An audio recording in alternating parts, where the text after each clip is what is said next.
Olá, muito bom dia! Estamos no ar, hein? Hoje é quinta-feira, dia 4 de janeiro. Nós vamos juntos até às 11h30 da manhã com muita informação aqui no Morning Show para você. Vamos então com os nossos destaques, o cardápio do dia aqui no Morning Show.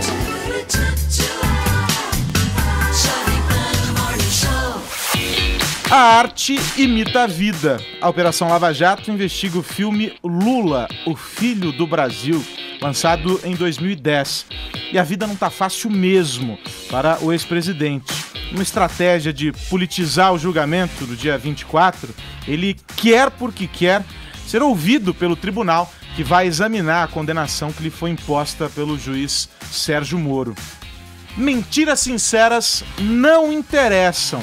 A Polícia Federal vai criar um grupo para combater as fake news durante as eleições deste ano. E que tipo de estrago elas podem fazer por aqui, hein? Você já pensou sobre isso? E o Juninho vem aí. Bailarina do Faustão está grávida de Pablo Vittar. Pois é. A Paulinha vai trazer todos os detalhes dessa história. Que eu não sei não, hein? Mas tá com cara de fake news. Ou será que não? Enfim, a gente vai descobrir aqui no Morning Show que tá só começando. Jovem Pan Morning Show, Jovem Pan Morning Show. Jovem Pan Morning Show. Vamos começar descobrindo como você faz pra interagir com a gente aqui no programa. Ô, Paulinha, bom dia. Bom dia. Inspirado nessa história aí de fake news e etc., a gente vai falar muito sobre isso ao longo do programa. Vamos, porque... Vamos levar esse papo também pros trends? Vamos. Você sabe que a nossa hashtag Brumar Grávidos, pra muitos, caiu como fake news. Porque a pessoa entrou lá no Twitter. E pá! Brumar Grávidos achou que tava rolando, entendeu? Na verdade, era só uma previsão do Roberto Jogum. Mas ou tudo Rogério. bem. Ou Rogério. A gente tá indo Depende. até hoje. Então, tipo, ainda. era uma previsão. Não era fake news, era uma brincadeira, sei lá. Mas pra muita gente pode ter caído como fake news. Porque a boa fake news é aquela que faz algum sentido, né? Que a pessoa fica se perguntando... Será? Mas será? Jura? Sério? Você entendeu? Não acredito. Essas são as reações. Essas são as boas fake news. Quando não tem nenhuma dessas reações, não rolou a fake news. Pois é. Tá. Daqui a pouco a gente vai falar sobre o caso da Pablo Vittar, sobre esse bebê ou não sei. A gente Robério previu isso? Robério não previu, mas você sabe que no YouTube a galera tá até montando uns vídeos, esses vídeos de fake news que é pra conseguir clique, que já diz que foi previsto que Pablo estaria grávida. Alguns desses vídeos são bons mesmo. E são narrados por quem? Por computadores.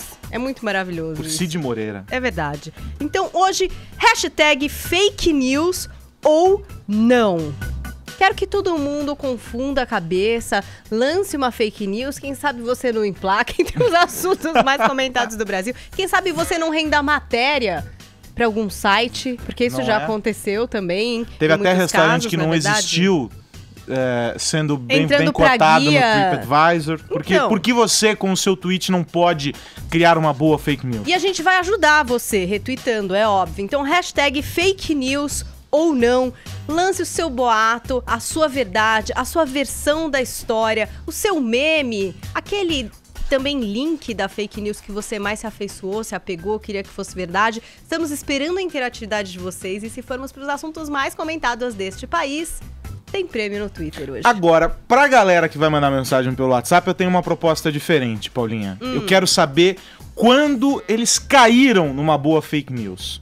Aquela história que derrubou mesmo, o cara acreditou, ele fez jura e caiu. Então eu quero que você conte esse episódio, conta essa história pra gente, mandando mensagem pro nosso WhatsApp, que você, claro, já tem salvo na tua agenda, que é o 11 931 17 1009. 11 931 17 1009. Conta a sua história, quando você caiu numa fake news, ou quando você fez alguém cair em uma fake news. Enfim, você continua com a gente aqui no Morning Show, já sabe, tem transmissão pelo aplicativo da PAN, lá no site jovempanfm.com.br também. Estamos no nosso canal no YouTube, o Morning Show JP, youtube.com/Morning Show JP, que você deve se inscrever para receber as novidades e, claro, curtir o nosso perfil lá no Facebook. Então vamos lá, vamos juntos até às 11h30 da manhã. Jovem Pan Morning Show. Bom, e eu quero começar o dia com uma história quente, um assunto que dominou o noticiário, mobilizou a imprensa brasileira, quiçá a imprensa mundial. É verdade. Não é? Todos querem saber sobre essa história.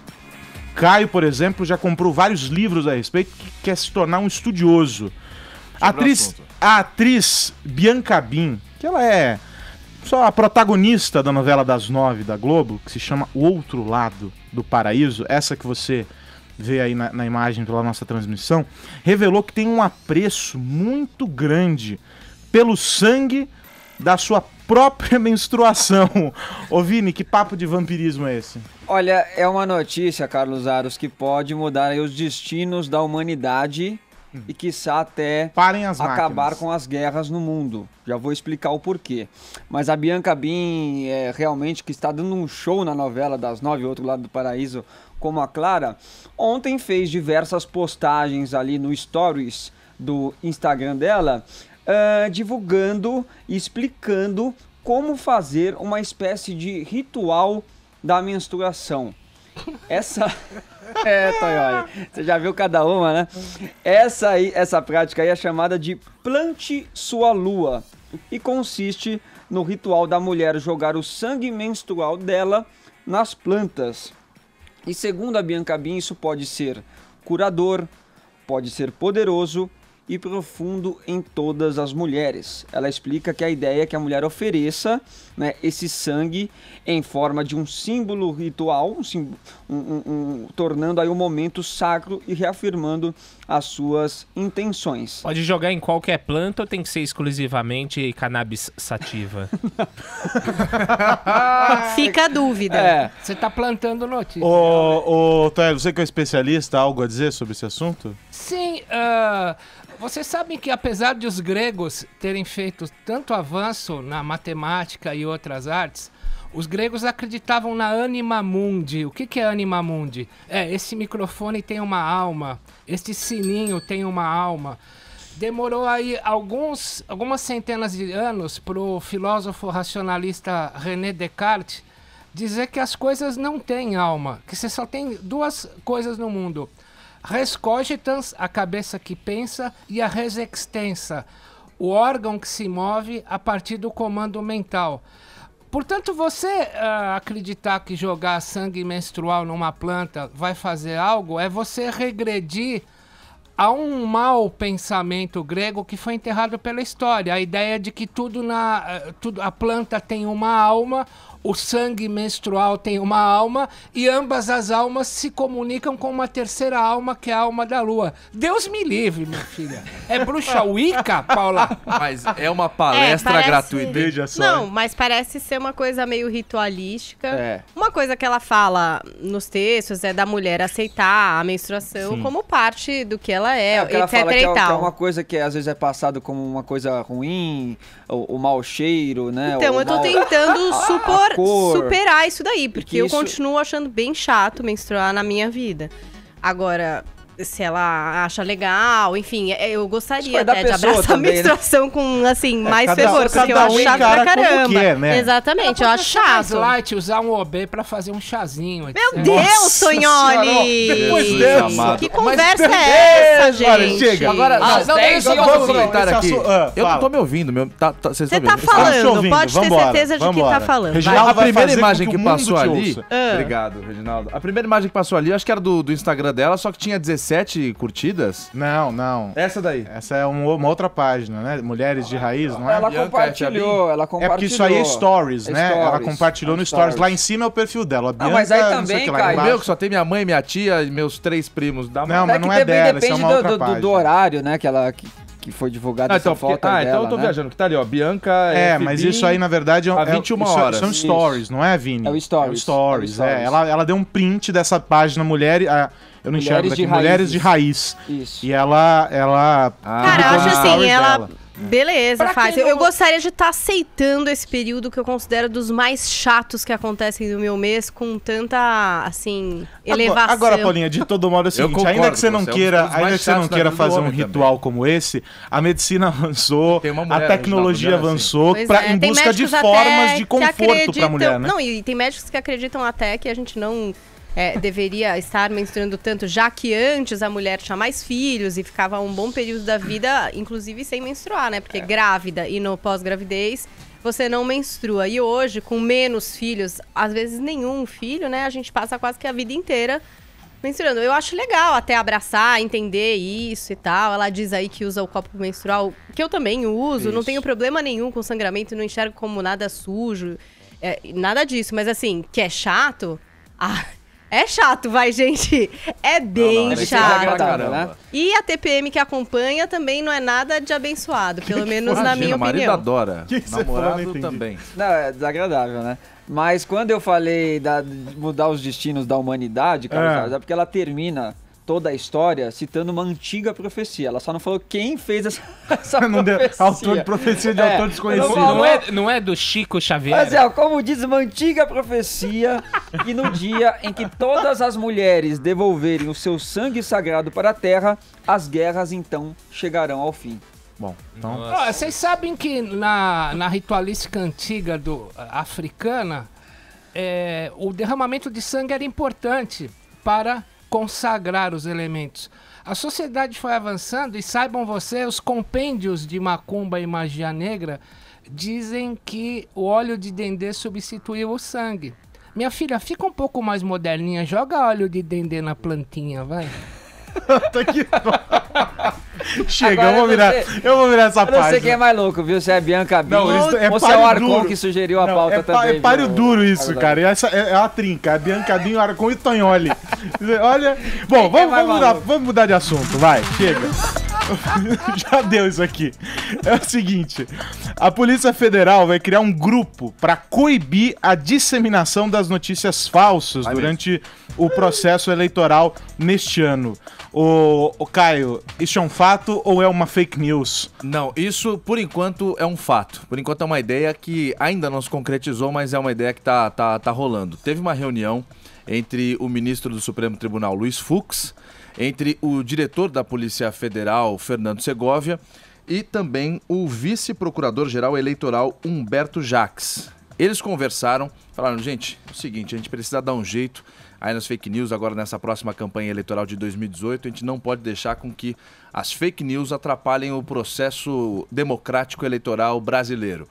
Vamos formar um grupo, vamos. Aí a Polícia Federal fez, agora chegou, depois de algumas reuniões, à conclusão de que, sim, dessa reunião entre Supremo Tribunal Federal, Polícia Federal e também o pessoal da Vice-Procuradoria Geral Eleitoral, falaram, vamos criar então um grupo pequeno. A Polícia Federal vai colocar um delegado, um agente e um perito criminal para trabalhar em conjunto com o Tribunal Superior Eleitoral e a Procuradoria-Geral da República. Isso porque não tem muito clara alguma legislação para dizer até onde as pessoas podem ir na internet, até onde não podem ir, o que é fake news, o que não é, como que a polícia pode atuar para achar as pessoas que disseminam notícias falsas, ideias, assim, a bel prazer e tal. Não tem como achar de onde saiu, não tem dizendo até onde a polícia pode ir, como encontrar e como punir essas pessoas. Então esse grupo da Polícia Federal, que vai dar suporte ao TSE e à PGR, vão trabalhar em conjunto para justamente dar um apoio ao judiciário. Olha, encontramos quem plantou uma notícia falsa. Aí o judiciário vai ter mais ferramentas para punir, para saber o que é fake news, para saber o que não é e daí por diante. A Polícia Federal diz que isso é para cuidar da integridade geral das eleições. O chefe da DICOR, que é a Diretoria de Investigações e Combate ao Crime Organizado, vinculado à Polícia Federal, falou que existe toda uma preocupação em torno das fake news, porque houve na campanha eleitoral do Donald Trump, depois, aliás, que ele já era eleito, né? Aquele bafafá de que houve um encontro do secretário dele com os russos e os russos deram um jeito de disseminar notícias falsas e isso teria manipulado o resultado da eleição americana. Quem não se lembra, isso foi no começo do ano passado. Essa história ainda não está resolvida, o Donald Trump ainda passa por toda uma investigação. Por quê? O secretário dele falou o seguinte: não, eu não me encontrei com russo nenhum. Houve para quem não se lembra, houve uma conversa seguinte: Donald Trump teve encontros com os russos e os russos manipularam as eleições para queimar o filme da Hillary Clinton. Depois que o secretário dele falou, não me encontrei com ninguém, a imprensa falou, se encontrou sim na embaixada russa nos Estados Unidos. Ele pediu demissão. Aí o FBI começou a fazer uma investigação, Donald Trump chegou no diretor do FBI à época, o James Comey, e falou o seguinte: fica quieto, deixa essa investigação de lado e tal, e gerou todo um bafafá que ainda está repercutindo isso tudo. Bom, diante desse caso grande, na maior potência do mundo, existe essa preocupação com fake news aqui no Brasil também. Inclusive, coincidentemente ou não, ontem, quarta-feira, o presidente francês Emmanuel Macron baixou um decreto, falou que vai mudar, vai ter uma reforma lá na França para as leis da imprensa. Até onde a imprensa pode ir, até onde não pode ir, o que pode se disseminar na internet, o que não pode. Emmanuel Macron está encanado com essa história e diz que vai mudar as coisas por lá. E também culpa os russos de terem um dedinho nas fake news sobre ele mesmo durante as campanhas eleitorais do ano passado lá na França. Essa é a história toda. É como nos filmes do 007, Tonho, olha, a culpa é sempre dos russos. Mas tem um detalhe sobre essa história que envolve... o José Val hoje citou no Jornal da Manhã, Humberto Eco, falando sobre a existência dos idiotas. Eles sempre existiram. O fato é que a internet fez com que a idiotice se proliferasse com uma força muito maior. O caso das fake news é igual. E aí há que se responsabilizar também as plataformas e há todo um processo... enfim, são muitos agentes envolvidos nessa história das fake news. O Brasil está preparado para fazer esse combate? Aros, tem uma frase que eu adoro do meu amigo professor Rosenthal Calmon Alves, da Universidade de Austin, no Texas, que ele fala: a era da mídia de massas virou a era das massas de mídia. Cada um é uma mídia hoje. E é óbvio que muita gente quer se comportar como jornalista fazendo gol de cabeça, ou seja, pegando a bola de qualquer jeito e metendo pro gol. Ao mesmo tempo em que cada um vira uma mídia, as chamadas mídias tradicionais começam a criar aqueles chamados portais porosos. E eles colocam, você vê um disclaimer quase em todos os portais: notícia de qualidade tem valor e, portanto, tem um preço. Então as pessoas têm que pagar para acessar notícias que são checadas e rechecadas. Então há que se diferenciar muito claramente o jornalismo profissional do mau jornalismo profissional e do comentário do leitor, do ouvinte e do telespectador. O detalhe é, nós jornalistas somos treinados para, quando pegarmos uma informação polêmica, checarmos 2, 3 vezes, o que não acontece com o populacho, o grande povão. O pessoal pega e chuta. Haja vista vídeos falsos de filmagens feitas na Síria em 2016, com pessoas comemorando o Ano Novo, dando tiro pro alto, e que foi disseminado a partir do dia 1º, referindo que era no Rio de Janeiro, numa favela no bairro da Tijuca. O fato é o seguinte: muitas informações que os jornalistas estão disseminando, há um comando petista, sobretudo, para dizer que a mídia tradicional veicula fake news. E, nesse sentido, une muito o PT ao Donald Trump, que fala o tempo todo nas suas coletivas na Casa Branca que o New York Times e o Washington Post são fake news. Então há um estado de coisas que quer favorecer os políticos, disseminando a ideia de que tudo que sai na imprensa tradicional é também fake news. Para eu encerrar, queria lembrar um caso, isso eu coloquei no meu blog e botei no meu canal no YouTube, quando a dona Marisa foi internada no mês de janeiro. 45 minutos depois que ela foi internada, me veio a tomografia, os vídeos da tomografia e os laudos médicos dizendo que ela não escaparia daquilo. Eu não estava aqui na rádio, se eu tivesse eu teria colocado com certeza, porque eu chequei a informação. E por algum tempo, aquilo foi dito que era fake news e que eu tinha montado um laudo e que eu tinha montado uma tomografia. É óbvio que eu arrisquei minha cabeça, mas rechecando a informação. Então, o que está acontecendo? O grande público não checa a informação, porque, aliás, não é pago para isso, e a grande mídia tem sido acusada, seja por Lula em particular ou por Trump em geral, de praticar fake news, o que é um estratagema político para atacar nós, porque jornalismo é oposição, o resto é armazém de secos e molhados, diria Milor Fernandes. E aí vem a história da França, por exemplo, e que a gente sabe que é algo que se repete, é cíclico, no Brasil isso acaba voltando, é modificar as leis de imprensa. Há um risco também nessa história, né? Partindo dessa lógica. Há um risco porque no Brasil sempre se processou jornalistas com a lei de imprensa, que era uma excrescência da ditadura militar. Mas a lei de imprensa sempre me facilitou, por exemplo, em alguns processos, porque você tinha que pagar até 200 salários mínimos de multa e o crime prescrevia, ou seja, você não podia processar 2 anos a partir da publicação da matéria. Com o fim da lei da imprensa, os políticos estão processando os jornais no Código Civil, crimes contra a honra, injúria, calúnia e difamação, e no artigo 5º, inciso 10º da Constituição, que prevê o princípio de inviolabilidade da imagem. Nesses dispositivos, vejam bem, que destruíram a lei de imprensa, que era algo da ditadura militar, o jornalista pode ser processado até 20 anos depois da divulgação de sua notícia, e o jornalista não tem teto, você pode pedir milhões. Então foi montada uma indústria indenizatória para atacar a grande imprensa. Para fechar o papo sobre fake news, eu quero convidar você de novo para participar pelo WhatsApp. Você já caiu em uma fake news ou já fez alguém cair em uma fake news? Manda mensagem pra cá, conta essa história pra gente. 931 17 1009. 931 17 1009. O DDD é 11. Diga, Caio. Só dar um pezinho, por favor. Pedir desculpa pra quem tá ouvindo a gente pela minha indelicadeza. Eu falei do Michael Flynn, aliás, do James Comey. Nomeei ele falando que era o chefe do FBI, que depois que o Trump pediu, olha, esquece essa investigação e tal, ele pediu demissão, ele foi demitido, aliás, mas eu não dei nome aos bois para falar do aliado do Trump que teria se encontrado com os russos na embaixada russa nos Estados Unidos.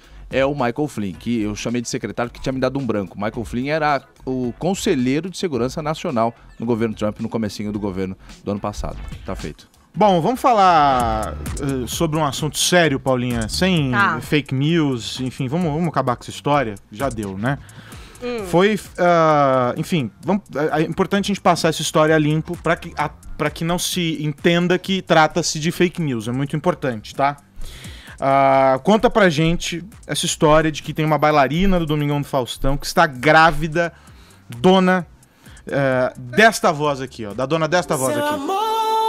Me pegou, você bateu tão forte com o teu amor, nocauteou, me tonteou. Pablo Vilar. E aí, Paulinha?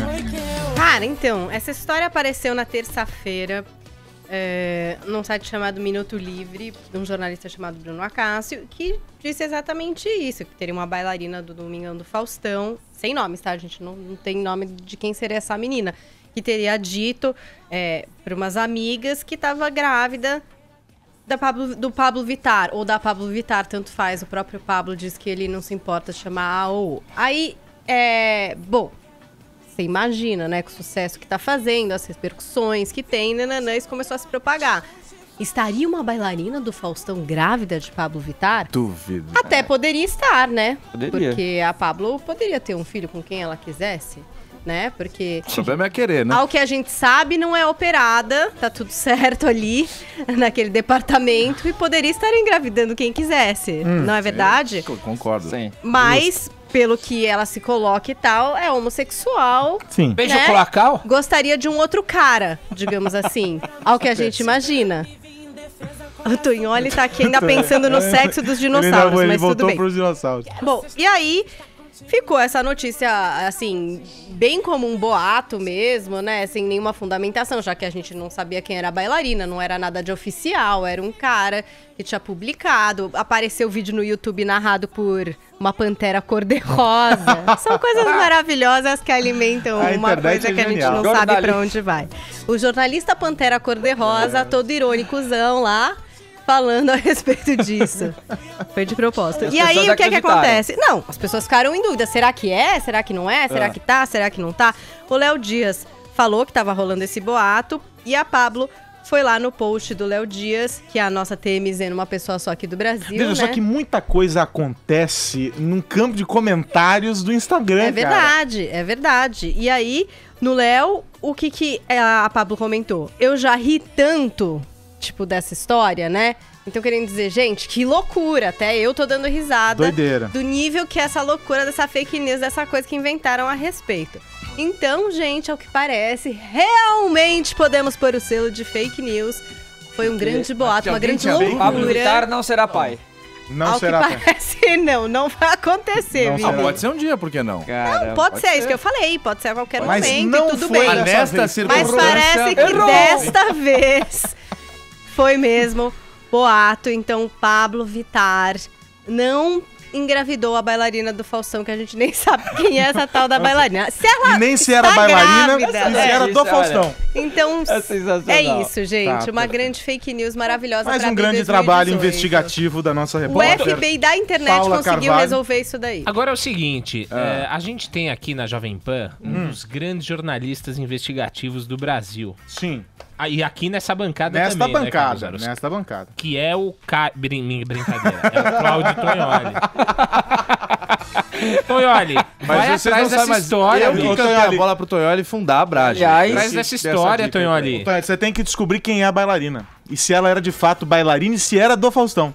Vocês repararam que, de repente, tá todo mundo tendo algo com uma bailarina do Faustão? Menos eu. É só eu que Todo mundo gostaria tá de ter, tendo. não tenho.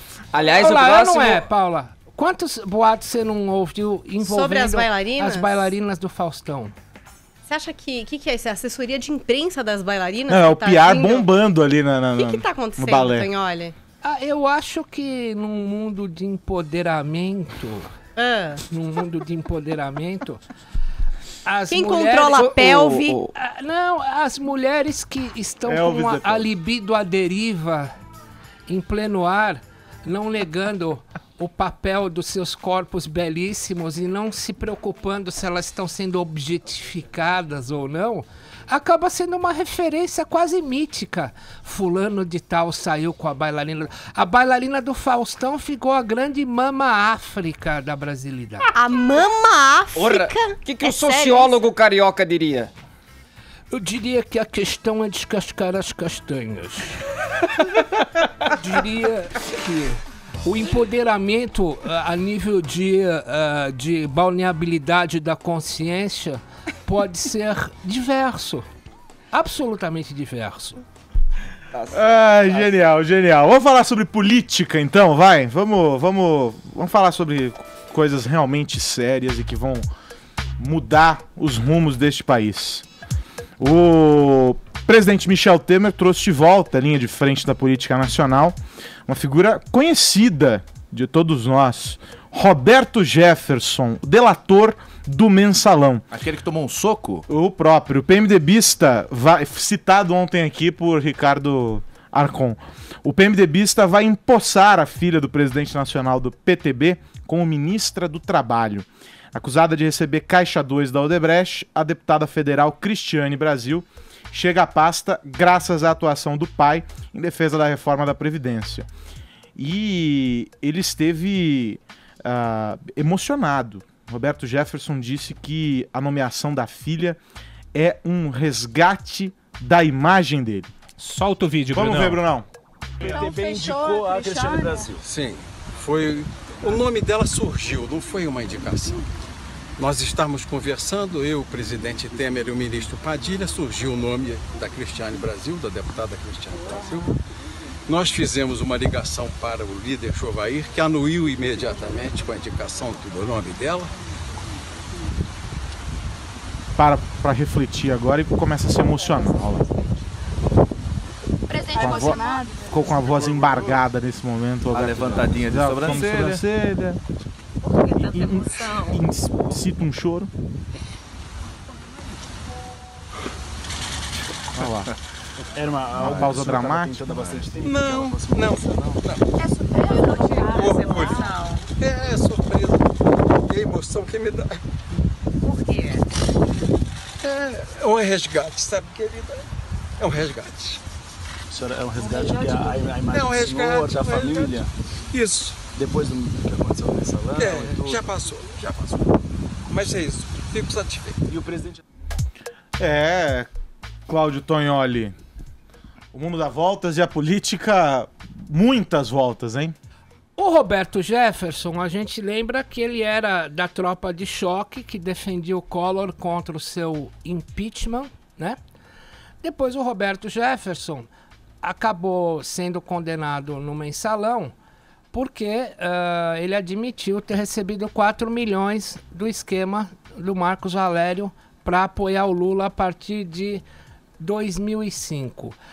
O Roberto Jefferson, a gente trouxe ele aqui no Morning Show em outubro do ano passado e ele prima pela sua qualidade indefectível de falar a verdade. Então, por exemplo, ele falou na época do mensalão o seguinte: toda nomeação de cargos tende à aproximação desse político para a iniciativa privada no sentido de angariar fundos para partidos políticos.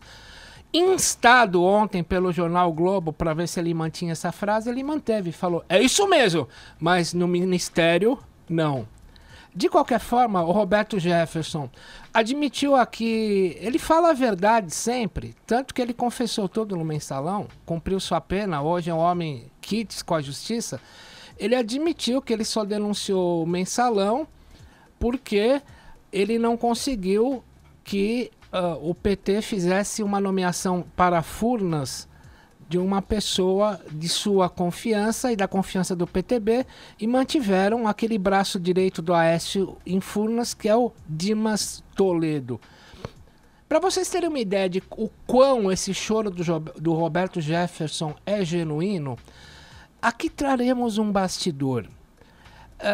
No cafezinho daquele Morning Show de outubro de 2016, eu pedi para que ele cantasse. E ele me cantou ali no café do Morning Show Smile, do Nat King Cole. Então uma palhinha exclusiva de Roberto Jefferson comovido. Through the fear and sorrow, smile, and maybe tomorrow you see the sun come shining through.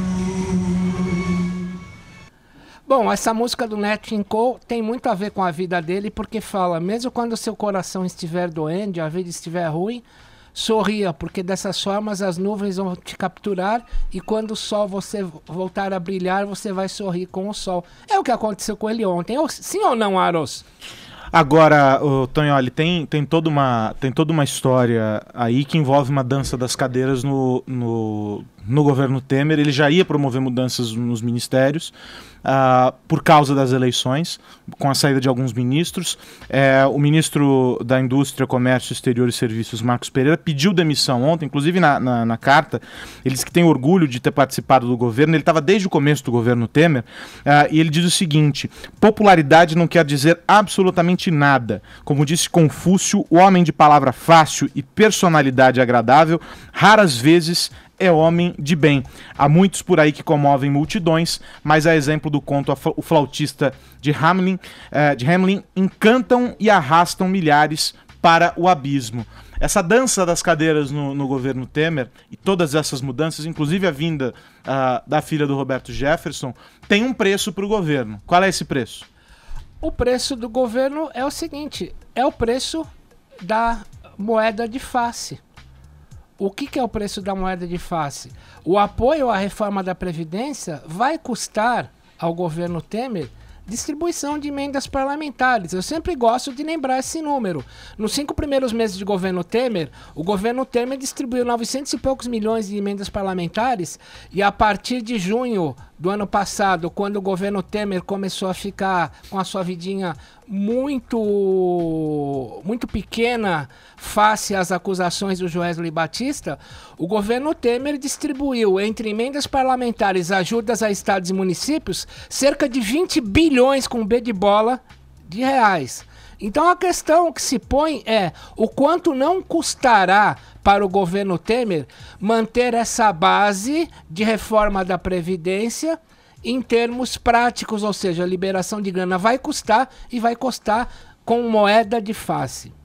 Só acrescentando um ponto aqui, o choro do Roberto Jefferson pode ter sido genuíno, não discordo.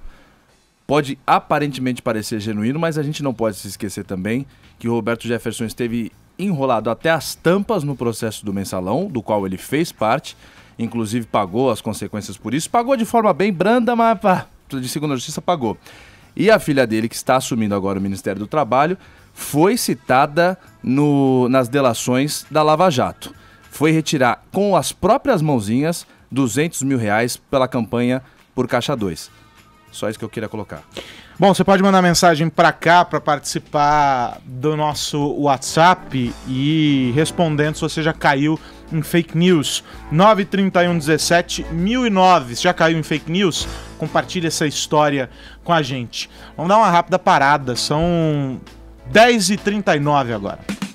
Esse recado... Espetacular Morning Show aqui pela Jovem Pan. E eu quero falar sobre um assunto, dona Paula, que lhe interessa muito. Fala, querido. Com a sua perspicácia, você já deve ter notado que quando você faz a atualização do teu iPhone, ele fica mais lento. Agora não, mas já aconteceu bastante isso. Era uma reclamação frequente, né? Muito de usuários frequente. Da Apple. E nessa última atualização, eles corrigiram isso, eles lançaram até uma atualização rápida para corrigir esse problema e etc. E meio que a coisa funcionou. A questão é, a Apple acabou fazendo um anúncio público de que ela propositalmente diminui o desempenho, ela piora o desempenho dos aparelhos à medida que você faz atualizações para versões mais novas do sistema operacional. O argumento da empresa qual é? É uma proteção para o usuário. A bateria ela descarrega muito mais rapidamente e esses desligamentos repentinos do celular podem acabar danificando o sistema, fazer com que você perca arquivos, em alguns casos pode levar a superaquecimento, enfim, uma série de problemas envolvidos. Então a Apple fez esse comunicado dizendo, olha, eu sou muito legal e cuido de você, que é meu consumidor e etc. Eu cuido de você sem avisar você que seu celular vai ficar Exatamente. bem pior sem eu você poder escolher. Eu faço tudo isso por você, mas é segredo, você não pode saber. E quando ela fez esse comunicado, ela rapidamente encontrou a resposta. Ações coletivas começaram a ser movidas contra a empresa, e com esse argumento, poxa, se é bom pra mim, por que é que vocês esconderam de mim todo esse tempo? O que aconteceu? Em vários países a Apple teve que correr para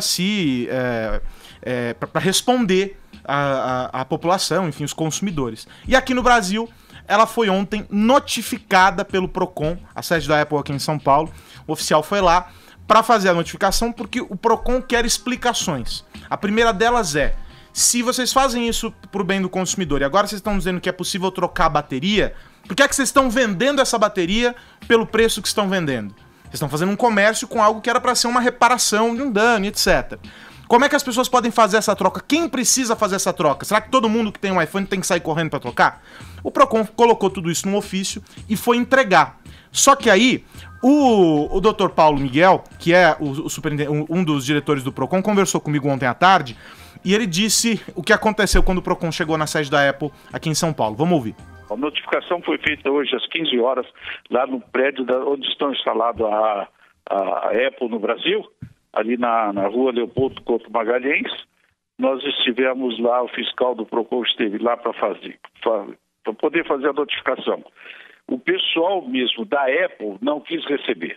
E como o nosso fiscal tem fé pública, ele notificou o responsável pela portaria do prédio, que é que quem recebe cartas, AR, tudo, toma o nome RG e o carimbo do prédio e deu como notificado.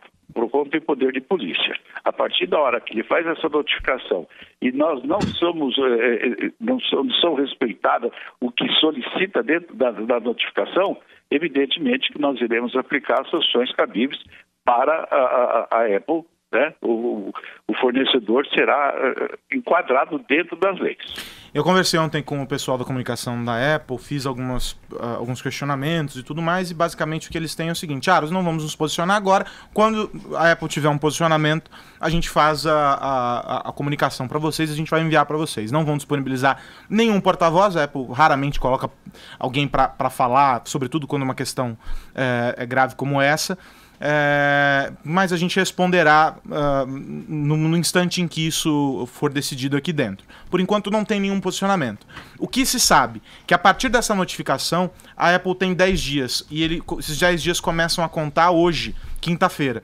Então a Apple tem 10 dias para se manifestar. Qual foi a resposta pública, vamos dizer assim, da empresa? Um desconto de R$300 nas baterias que estão sendo vendidas. Elas agora estão custando acho que R$149, R$150, algo assim. E aí precisa ir numa loja da Apple ou pelo site aí para fazer a consulta para ver se o seu modelo se enquadra, etc, etc, etc. Então, ainda é uma situação bastante nebulosa, é um complicador para a empresa, mas o fato é, e a Paulinha já sabe, a gente até falou sobre isso em outras oportunidades, que não acontece só com o iPhone, isso acontece com todos os dispositivos de quase todas as fabricantes, para não dizer todas. Quando você atualiza, o aparelho tem uma perda sensível ali de desempenho, o que é natural, né? É, natural e também, gente, é uma indústria, né? Não se esqueçam, em algum momento cai como obsoleto e você eventualmente vai ter que trocar. E cada vez isso acontece mais rápido. Então, é meio que... Essa isso, história resvala na naquela expressão que tá muito em voga da obsolescência programada, né? Exatamente. Porque se você tá atualizando e ele fica mais lento, isso força alguns consumidores a trocarem o próprio aparelho. Eu já tive casos com alguns dispositivos em que eu consegui fazer 3 atualizações. Então eu tinha a versão que estava do sistema quando eu comprei e eu fiz 3 updates. Na 4ª tentativa eu recebi um aviso: olha, esse hardware não comporta mais não comporta a nova versão do sistema operacional, você vai ficar com ela. E aí o que acontece? Você não consegue mais instalar aplicativo, você não consegue mais usar, basicamente. Então aquilo se torna um peso de papel. É o que acontece com os aparelhos e é natural que isso aconteça porque o hardware tem que acompanhar as demandas do software. O que se questiona aqui é como a Apple conduziu essa questão, né? E comunicou. Talvez ela não precisasse dizer nada. Ela estava conversando ontem com o Ronaldo do TI aqui, da rádio, e ele, usuário Apple também, ele disse assim, eles podiam fazer uma disponibilização de update, identificando os arquivos que estão sendo atualizados e dizendo, olha, esse teu aparelho tem a capacidade para receber tantos updates. Escolha nessa lista aqui de 10, quais deles você quer fazer, que são os prioritários para você.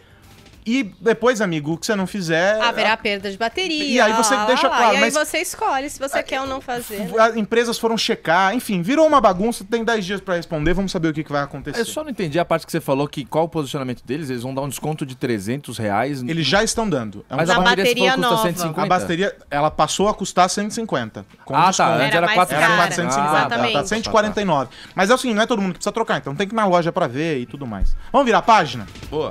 Vamos falar sobre cidades. Um vídeo que está circulando nas redes sociais prova que o Rio de Janeiro é uma das cidades mais seguras do mundo. Só que para os traficantes. Nas imagens, um criminoso da favela da Grota aparece fazendo disparos para o alto com um fuzil daqueles capazes de derrubar um avião. Ô Vini, quais são os detalhes dessa história aí?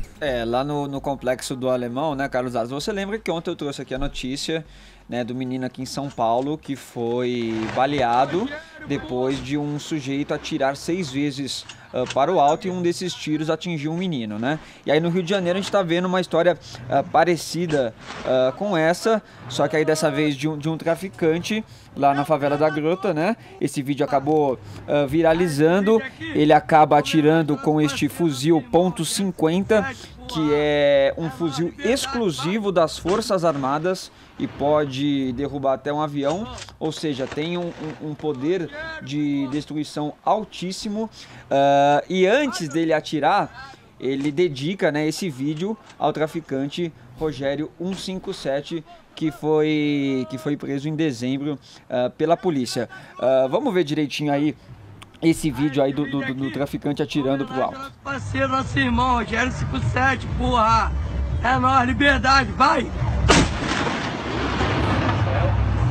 Tá bom. Você vê que ele usa até um abafador no ouvido, né, de tão potente que é a arma, né? No fim do vídeo, repara que, ó, aqueles pontos iluminados no céu ainda são as balas. Sim. Você consegue acompanhar o trajeto da bala. E eu já vi isso lá em Resende, na AMAN, na Academia Militar de Agulhas Negras, o pessoal usando uma .50 também atirando, e você realmente acompanha o trajeto da bala de tão cavalar que é a dose. Pois é. Aí a gente fica se perguntando, né, como é que os traficantes conseguem ter um fuzil tão poderoso como esse, né? Pra você ter uma ideia, Aros, desde 2015, o governo do Rio, a polícia do Rio de Janeiro conseguiu apreender apenas uma arma como essa, e aí eles identificaram até que foi do Marcelo Piloto, que era um cara que fornecia armas lá no Paraguai. Esse cara foi preso também recentemente, e tem mais algumas armas desse tipo lá no Rio que podem ter sido comercializadas também por esse cara lá atrás, né? Sempre que a gente fala sobre esse assunto, surge a velha história da proteção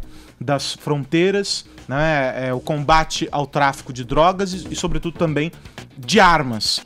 Agora, Tonholi, os bandidos estão mais bem armados do que a polícia, e a polícia não consegue correr atrás, né? A gente tem que estabelecer um marco muito comum. Primeiro, todas as armas vêm do Paraguai. Todas. Como elas chegam no Rio de Janeiro? Ou por caminhão, ou por barquinhos em praias obscuras, que a Polícia Federal não consegue monitorar. Agora, com um marco interessante para o estado atual de coisas. Em junho do ano passado, o maior traficante de armas e de cocaína da América Latina, o Jorge Rafá, ele foi cercado por homens do Comando Vermelho e do PCC, foi morto por uma .50. .50 é metralhadora de nicho de metralhadora, é a melhor tradução. Foi assassinado porque o PCC e o Comando Vermelho queriam o ponto dele de venda de cocaína e de armas. Quando tomaram o ponto dele, o PCC brigou com o Comando Vermelho. Aí começaram, em janeiro do ano passado, as decapitações nos presídios no Norte e Nordeste, que era o Comando Vermelho brigando com o PCC, porque o PCC não deu a parte do Rafá assassinado que o Comando Vermelho precisava. E aí teve toda essa divisão, que aliás está nos jornais hoje. Essa rebelião gigante que teve aí no Centro-Oeste, ela foi gerada ainda mais um mês de janeiro, em que nós temos uma rebelião gerada pela briga entre o PCC e o Comando Vermelho. Óbvio que onde tem cocaína tem arma, e onde tem arma tem cocaína. Então o que a gente assiste sempre é um grande corredor de armas e drogas irrigado, sobretudo pelo PCC, depois pelo Comando Vermelho. Agora, sem cocaína não tem arma. E de onde vem a cocaína? Vem de você, seu fuzileiro nasal. Seu fuzileiro nasal. Você cheira, depois tem medo.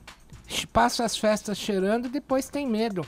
Que o seu carro blindado não resista a um tiro de .50. Toma lá da cá. Entra pelo nariz, volta com quanto bala. Fala, Vini. Agora pra continuar, como é que você continua agora? Como é que faz?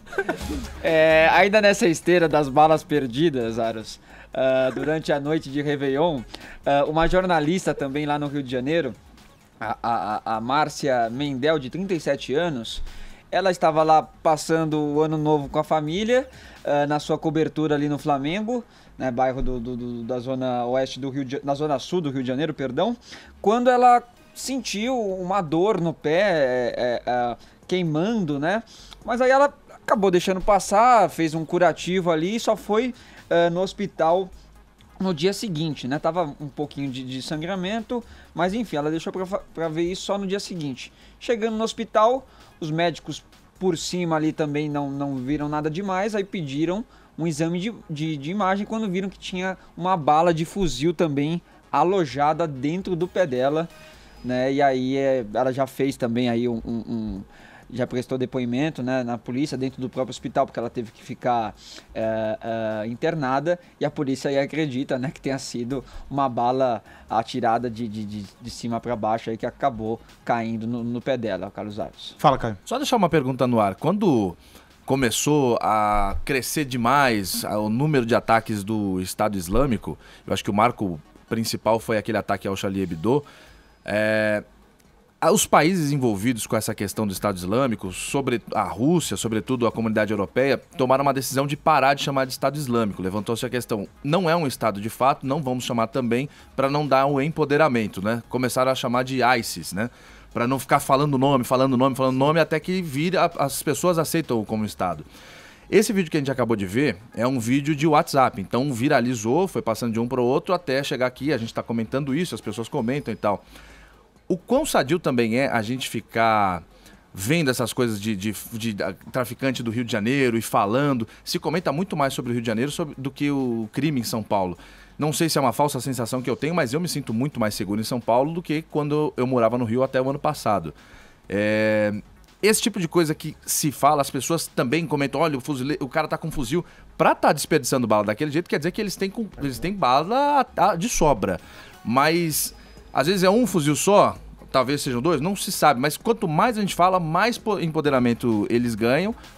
Não a gente aqui no Morning Show, tô falando a gente... todo mundo. A sociedade. Sociedade. Ô, Tonhari, mas essa história também, ela, na linha disso que o Caio comenta, é muito também do poder que esses caras têm, ou do simbolismo do poder que esses caras têm, com o domínio das comunidades e como eles fazem valer a presença deles dentro dessas comunidades, já que há uma ausência do Estado. O poder desses caras, você citou ontem mesmo o caso de um criminoso que um dos maiores criminosos do país, fundador de um desses grupos e que nunca esteve fora da prisão, né? Ou seja, o simbolismo e tudo isso acontece porque é legitimado também pelo Estado, que se faz omisso, né? O Estado corrupto. Eu não tô chamando... Nós temos bons policiais e, obviamente, temos maus policiais. A quantidade de policiais presos no Rio de Janeiro por ajudar o narcotráfico é chocante. Eu estive algumas vezes no Rio de Janeiro nos últimos tempos e conheci gente que continua pagando até hoje.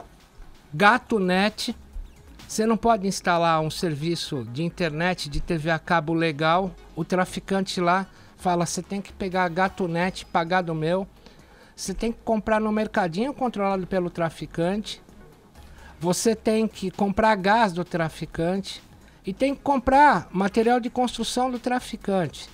Essas milícias que foram montadas pelo Leonel Brizola quando fez aquele populismo radical no estado do Rio de Janeiro, são milícias que não tem como acabar, não tem como subir, não tem como conurbar a favela, não tem como. Isso vai exigir do Brasil um esforço maior que o programa espacial norte-americano. Não tem verba, não tem determinação e nossas fronteiras são queijos suíços. Continua... Eu tava no Rio agora quando teve os tiroteios de novo na Rocinha em pleno ano novo. Então é impressionante. Infelizmente esse é um assunto que com certeza vai voltar a ser discutido. Enfim, a gente encerra por aqui e a gente faz mais uma parada no Morning Show. Volta daqui a pouquinho, 11 em ponto pelo horário de Brasília. Estamos de volta com o Morning Show. Você está participando com a nossa tag Fake News ou não, e a Paula Carvalho está aqui monitorando, checando, fazendo uma checagem dessas... Tô checando muitas informações que fact-checking, Paulinha, e aí? A hashtag fake news ou não já recebeu muitas denúncias, como por exemplo de Renan Baggins. Ele diz o seguinte: Darth Vader receberá 5 milhões pela Lei Rouanet para a construção da Estrela da Morte. A liberação foi homologada hoje. Triste, o Hospital do Câncer foi fechado por 1,7 milhões e 500 crianças ficaram sem tratamento aguardando a morte. Parabéns, Brasil. Essa é uma bela fake news. São muitas fake news que estão chegando por aqui. Nando e eu também diz o seguinte: Hashtag fake news ou não, Justiça aprova a redução de pena aos condenados da Lava Jato que fizerem um curso de ética política e pública, ministrado por professores em aulas de 4 horas a cada 3 dias na cadeia de Curitiba. O pior é que essa podia muito acontecer, né? Não era o Cunha que tava lendo pra reduzir a pena?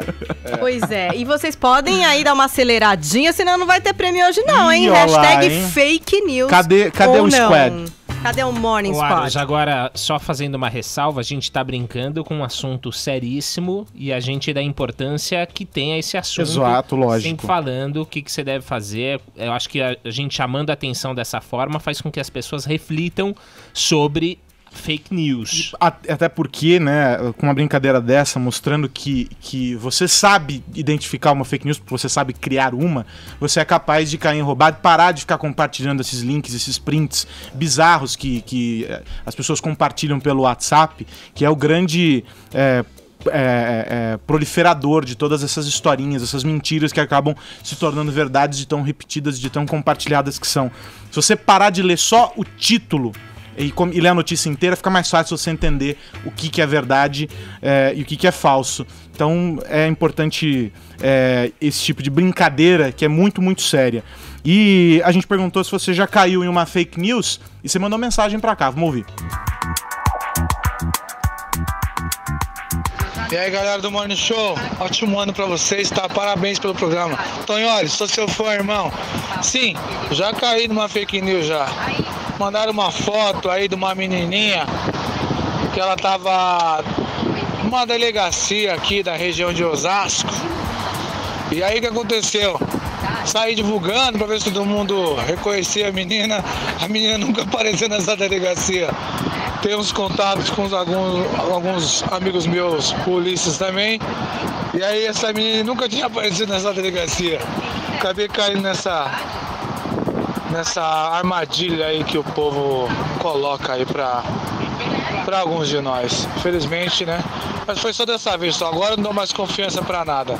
Não dou mais trela pra nada não. Seja o que Deus quiser. Quando eu vejo alguma coisa desse tipo aí, principalmente no WhatsApp, eu nem dou atenção. É isso, um abraço a todos aí. Bom dia, pessoal da Jovem Pan. Aqui é Simone de Rio Claro, interior de São Paulo. Olha, em era de fake news e mídias digitais, eu sinto muita saudade do 1º de abril. Porque hoje tudo parece que é brincadeira de 1º de abril. Um abraço pra vocês, um beijão, adoro o programa. Tchau. Bom dia, Emerson de Balneário Camboriú. A maior fake news que eu já caí na minha vida foi esse choro aí do seu Roberto Jefferson. Lágrimas de crocodilo. Isso não engana ninguém. Isso é uma grande fake news. Bom dia, abraço. Tá aí, todo mundo participando aqui do Morning Show. Diga, Vini. Esses dias, uma que foi bastante compartilhada foi que aquele viaduto, que o Caio deu até a notícia aqui, da Marisa, ia se transformar no nome da professora Ellen de Abreu, né, que salvou as crianças lá numa escola lá em Minas. Lá em Minas, né? Foi bem compartilhada essa notícia, né? Que o Dória ia mudar e, na verdade, não passava de uma fake news.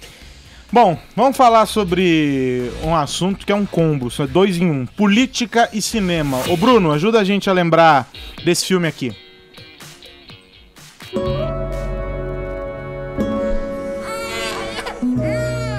Vai te chamar Luiz Inácio.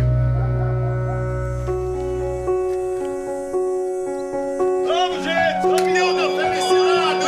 Todo mundo na São Paulo! Segura aí! A gente tá vendo o trailer de Lula, o Filho do Brasil. É um filme que emociona muito o Tonholi. Ele tem DVD, tem Blu-ray, ele tem o roteiro, enfim, encadernado. O Tonholi gosta muito desse filme. Mas antes de ouvir o Tonholi, ô Caio, o que é que esse filme, ou a produção deste filme, está sendo investigado pela Operação Lava Jato, hein? Tá dando um rebuliço. Esse é um filme de 2010, foi lançado no 1º dia de janeiro de 2010, logo no comecinho. Lula, o Filho do Brasil. Foi um filme que teve certo reconhecimento. Glória Pires fazia o papel da mãe do Lula. Ele mostra desde a infância do Lula lá em Pernambuco, a chegada dele na minha querida Santos, até a ida dele, quando já mais jovenzinho, para os sindicatos e tal, não entra muito no aspecto político, esse filme. Mas fica mostrando ali toda uma história de superação. O diretor até deu depoimentos na época que queria humanizar a história do Lula como um cidadão mesmo e a superação das perdas. Do pai, o pai batia na mãe e daí por diante. Esse filme agora, Aros, tá dando uma repercussão porque, à época, ele recebeu financiamento de 3 empreiteiras. Uma delas, a Odebrecht. E agora a Polícia Federal, a Força Tarefa da Lava Jato, encontrou alguns e-mails no computador do Marcelo Odebrecht com mensagens do Marcelo para outros executivos da Odebrecht falando o seguinte. Eu até separei um trecho aqui, um dos e-mails que chamou bastante atenção. Ele fala assim, de uma forma resumida: o italiano me perguntou como anda nosso apoio ao filme.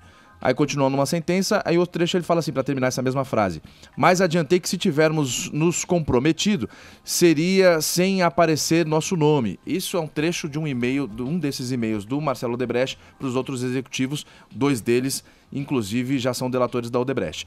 Então começou a ter uma desconfiança agora por parte da Polícia Federal, que está investigando esse assunto, da onde surgiu o dinheiro para fazer o filme Lula do Brasil, Lula, o Filho do Brasil. Essa produção custou 12 milhões de reais. O italiano que eu falei no começo dessa frase é o Palocci. Era o codinome do Palocci. Não só o Antônio Palocci foi chamado já para prestar depoimento, como o próprio Marcelo Odebrecht, que agora já está aqui na mansão do Morumbi e tal, já foi chamado para prestar depoimento na sede da Polícia Federal. Quando o Palocci chegou lá, o delegado pegou uma pilha de e-mails e falou: olha, eu quero que você explique isso aqui, que é um desses e-mails que eu li e tal.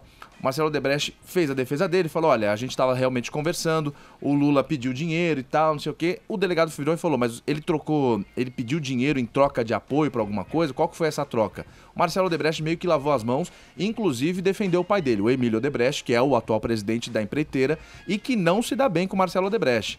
O Marcelo Odebrecht e o pai dele não têm uma boa relação, eles não se falam, inclusive. Mas ele defendeu, ele virou e falou: meu pai nunca me falou na época de que esses e-mails são de 2008, 2 anos antes da produção sair nos cinemas.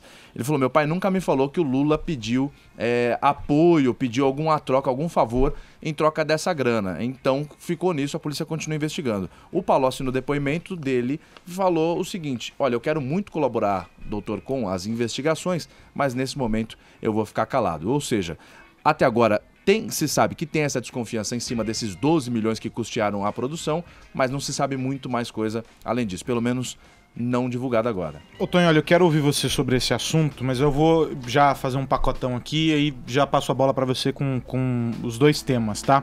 Enquanto essas investigações todas estão rolando, né, os desdobramentos todos da Lava Jato e tudo mais, tem aí a caminhada do ex-presidente Lula e dos aliados dele, em busca de uma narrativa, uma grande narrativa, a gente já sabe qual é, da vitimização e etc, da perseguição política, porque ele vai ser julgado no próximo dia 24 na segunda instância lá em Porto Alegre, pela confirmação ou não da condenação pelo juiz Sérgio Moro. Então, armando uma grande caminhada para lá, com manifestações, e os advogados dele, inclusive, estão pedindo para que ele seja ouvido nesse processo, que não é usual e etc. Enfim, como é que você observa todo esse contexto, as investigações que seguem, denúncias que vão aparecendo, a construção dessa narrativa do outro lado, numa tentativa de defesa do presidente? O que se arma no campo político? Aí a gente tem que falar, porque não dá para dissociar uma coisa da outra, somando todos esses fatores, Tonholi. Eu trouxe aqui nos estúdios da Jovem Pan, há 2 meses, o advogado do Lula, o Dr. Cristiano Zanin Martins, e o que deu uma entrevista de 1 hora, e muito do que ele falou é que a defesa se calca, Carlos, na ideia de que se pratica lawfare, ou seja, uma justiça com golpes abaixo da cintura. Se vocês acham que essa notícia da investigação do filme do Lula não teria a sua contraface, a contraface do que vai ser a proximidade do 24 de janeiro, quando Lula vai ser provavelmente condenado, está hoje numa notícia meio arrepiante que eu li no portal Consultor Jurídico e só tava lá essa notícia. Olha isso aqui, ó. A Corregedoria do Conselho Nacional do Ministério Público recomendou ao Procurador da República Carlos Fernando dos Santos Lima, integrante da Força Tarefa da Lava Jato no Paraná, que deixe de expressar opiniões sobre políticos, partidos investigados pela operação. O objetivo é, abre aspas, preservar a integridade, a solidez, a isenção e a credibilidade como valores de integrantes do Ministério Público. A recomendação se deu em reclamação disciplinar movida por quem? Pelo ex-presidente Luiz Inácio Lula da Silva. De acordo com o petista, o procurador da Força Tarefa Carlos Fernando dos Santos Lima quebrou o decoro da profissão e violou a honra e a imagem dele ao criticá-lo em sua página no Facebook por 2 vezes em junho. Ou seja, começou o tiroteio. A gente sabe que em guerra de cachorro grande, chumbo trocado não dói. Então, se por um lado nós tivemos a Polícia Federal investigando a lisura ou não do financiamento do filme, por outro lado, o Lula consegue aqui uma vitória importante no Conselho Nacional do Ministério Público ao obter praticamente um cala-boca contra o procurador da Lava Jato, sabendo que os procuradores têm direito de livre manifestação de acordo com a Constituição. Tudo bem que o Carlos Fernando, eu acho que ele se expressa como um cidadão. Na página dele ontem, por exemplo, estava uma frase do Lao Tse: se queres paz, prepare-te para a guerra. Ele é aguerrido, mas o Ministério Público é aguerrido. O detalhe é que esse foi um tiro importante contra a Lava Jato, mas vai ter o backlash. Chumbo trocado não dói em guerra de cachorro grande. Vamos virar o assunto aqui, vamos continuar falando de cinema, já que a gente falou de Lula, o filho do Brasil, mas em um clima mais de boas, Paulinha, porque uma das minhas atrizes, enfim, favoritas, e acredito que sua também, vai ser a presidente do júri do Festival de Cannes. Nos revele o nome, Paulinha. Cate Blanchett foi anunciada a presidente do júri, a 12ª mulher a presidir o júri de Cannes, 4 anos depois da última, que foi a diretora neozelandesa Jane Campion. É a 71ª edição do Festival de Cannes. A Kate, que nunca venceu nada, especificamente nesse festival, mas que já ganhou Oscar como atriz coadjuvante por O Aviador, de 2004. Também levou Oscar como melhor atriz por Blue Jasmine, do Woody Allen, em 2013. E que tá felizona, né, de participar. Ela disse assim, né, que já frequenta o festival há muito tempo como produtora, né, para promover os seus filmes nas sessões de gala e competição, mas que nunca tinha ido para o festival pelo mero prazer de aproveitar a abundância de filmes. E aí, agora pela primeira vez, ela vai encabeçando o júri. No ano passado foi o Pedro Almodóvar e uma das grandes questões do festival foi a entrada da Netflix com filmes que não foram exibidos em salas de cinema, né? O que até reforçou a norma para esse ano. Então, esse ano vai ter que exibir, sim, pelo menos em salas ali em Cannes, para poder participar do festival. E também é uma amostra aí de que a gente ainda está na onda pós-Harvey Weinstein. Então, muito provavelmente vai se discutir bastante essa questão do assédio e do papel da mulher. E o próprio festival deve se proteger bastante disso, porque algumas das denúncias até aconteciam em ocasiões durante, né, o Festival de Cannes e tal. Então, eu acho que esse ainda vai ser um assunto bastante importante para esse ano em Cannes, que acontece de 8 a 19 de maio. Agora, os brasileiros vão ter a oportunidade de assistir a algum dos filmes que vão estar concorrendo? Sempre eles acabam chegando, né? Então, no ano passado, em maio, a gente teve festival e o vencedor foi The Square, A Arte da Discórdia, que estreia hoje nos cinemas do Brasil. Esse filme tá na corrida ali para disputar o Oscar de melhor filme estrangeiro. Esse final de semana é um dos concorrentes à categoria do Globo de Ouro. E foi um filme bastante polêmico e elogiado em todos os festivais de cinema. Recebeu 6 prêmios da Academia Europeia de Cinema e traz uma história bem diferente. O protagonista, ele é diretor de um museu de arte, ele é todo certinho na vida, sabe? Aquele cara se preocupa até com a ecologia, com os filhos, tá tudo certo. Aí, para promover uma exposição que acontece ali no museu dele, acaba acontecendo uma desinteligência que o tira do sério. É difícil um pouco de explicar o que acontece em The Square sem dar spoiler, mas eu acho que o Almodóvar descreveu de um jeito que dá para aguçar a nossa vontade de assistir. Ele falou, é uma das grandes desgraças da atualidade, a ditadura do politicamente correto. E The Square fala do tema contando como seus protagonistas vivem um inferno por isso. Então tá aí, esse é o filme vencedor da Palma de Ouro de 2017, que estreia nos cinemas do Brasil. Um outro vencedor de Cannes que também chega aos cinemas é 120 batimentos por minuto, foi dos mais aplaudidos do ano passado, ganhou o grande prêmio do júri, traz a história de um casal que se conhece em pleno movimento dos anos 90, em defesa das pessoas por prevenção e tratamento da AIDS na França. É um filme super legal também, que chega aos cinemas do Brasil. Agora, o grande destaque, o blockbuster para as famílias, né, aproveitando as férias escolares, com certeza é o reboot de Jumanji. Então, muita gente falava, nossa, vão refazer o filme Jumanji. Não, não é bem isso. Não vão refazer Jumanji. O Arcon tá roncando aqui, gente. É um mau humor, pessoal. Eu nunca sei que horas ele vai roncar, se é pro alternativo ou se é pro blockbuster. Mas eu também tava muito receosa. Né? Eu tava muito receosa a respeito desse filme, porque é chato mexer com coisas que a gente gostou na infância, né? Filme que marcou a década de 90, protagonizado pelo Robin Williams, já falecido, que foi um dos primeiros papéis da Kirsten Dunst, que se transformou numa grande atriz, virou meio cult, assim, né? Meio como que Goonies e tal. Só que eles resolveram fazer um reboot que é bem legal. Então, parte do fim daquela história, aonde se esconde a caixa do jogo Jumanji e se transporta isso para os dias de hoje, só que em vez de ser um jogo de tabuleiro, a gente vai estar falando de um videogame, né? E o engraçado do filme é que, apesar da gente contar e parecer muito estereotipado, né? Você tem aqueles típicos high schoolers lá, americanos, né?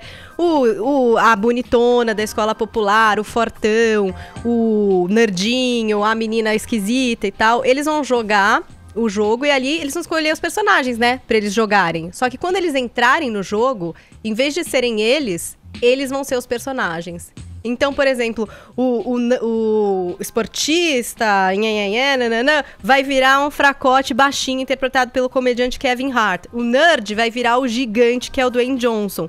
A menina popular vai ser o Jack Black, tipo, né? Uma perua na pele de Jack Black. E a antissocial vira uma gatona interpretada pela Karen Gillan. Então, acho que eles conseguiram achar aí um jeito de continuar com essa história. E todo mundo que tem assistido fala isso. Dá pra gostar sim do filme. E é uma boa até pra você rever mas dá pra o original. Eu ia falar isso. Ou meu animal, ou falar, não, isso é um grande mérito, porque é um dos filmes daqueles pra você falar, meu Deus, fique com o original. E eu acho que eles conseguiram, sabe assim, deu pra fazer. E a outra estreia é uma animação aguardadíssima, Viva a Vida é uma Festa. Esse filme que fala sobre uma questão super delicada, inclusive você pensando que é um desenho pras crianças, que é a morte, né? Falar de morte para as crianças não é muito fácil. É óbvio que os filmes da Pixar, eles não são voltados só para crianças, são muito inteligentes, então os pais e adultos acabam assistindo pela qualidade da produção e pela história. São os produtores de Toy Story, Divertidamente, Procurando Nemo. E nesse filme, traz a história de um moleque que ele sonha em ser cantor, mas para ele a família não quer. Porque tem um probleminha aí. Uma pessoinha da família largou tudo pra ser cantor nessa vida e a família não gosta de música, não. E aí, no Dia dos Mortos, que é o que acontece na cultura mexicana, esse menino vai ter contato com os seus antepassados e vai buscar o seu caminho. Então tá aí as estreias nos cinemas. Aproveitem, depois contem o que é que vocês acharam dos filmes aí nas redes sociais. Você sabe que eu nem me incomodo mais com os spoilers. Já se acostumou? Não, porque eu não vou mais no cinema. Eu só assisto Malhação agora e fico trocando ideia com o Cláudio Toioli depois do WhatsApp. Gostou do capítulo ontem? Eu vou convocar o sociólogo carioca. Uma das garotas da dupla Limanta estava insanicamente possuída ao pintar uma tela zebrada quando ela sofre um sequestro psíquico proustiano e fica com saudades do beijo que ela levou da vegetariana. Ela liga para a vegetariana e no capítulo de ontem a convida para pintar a confusão zebrada daquela tela pós-moderna e fala: eu vou te sujar de tinta porque aí podemos tomar banho juntas. Essa é a resenha de Malhação. Caraca. Genial. Vamos fazer uma parada, Meu Deus. vamos respirar e a gente volta já Loucura. com a reta final do Morning Show. 11h26 agora. Voltamos para dizer até amanhã, mas antes os vencedores, Vini. Vamos. Tem vídeo. Olha, Aí, aqui Paulinha. no Twitter faltou uma remadinha. Queria só mandar um beijo pro Samuel Colasso, que participa sempre aqui do Morning Show. Vamos acelerar, né, Morning Squad? Porque Por favor, as fake né, meu news tão povo? acima de vocês O hoje. Samuel fez um colaço hoje, hein? Ai, meu Deus do Nossa céu. senhora. Que fase.